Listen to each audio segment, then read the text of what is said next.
ជំរឿសួរបងប្អូនអ្នកគ្នាមកមើលអំពីការប្រមូលផលនៃលំអងឃ្មុំដែលតែងតែមានបងប្អូនគាត់ឆ្ងល់ច្រើនថាគេប្រមូលផលម៉េចលំអងឃ្មុំហ្នឹងនេះគឺជាលំអងឃ្មុំដែលយើងតាក់បានពេលព្រឹកឡើងដែលឃ្មុំវាប្រមូលផលពីផ្កាអញ្ចឹងមែនតែយើងប្រមូលផលហើយគឺយើងសម្រេចយកវាតែម្ដងទេគឺយើងមានវគ្គបន្តលំអងឃ្មុំដែលយើងទទួលបានគឺយើងយកវាមកហាបែបនេះ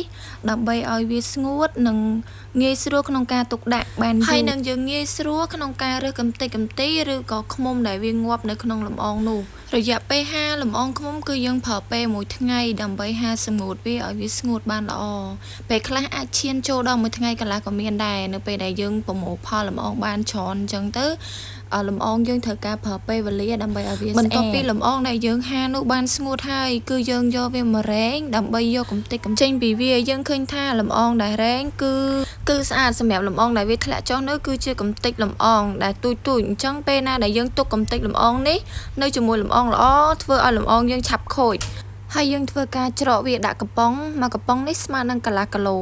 បងប្អូនមើលភ្នែកចេញបានអញ្ចឹងបងប្អូនអាចប្រើការបានអីយើងទុកបានយូរទៀតផងលំអងឃ្មុំខាង VB របស់យើងច្រកបានស្អាតរៀបចំ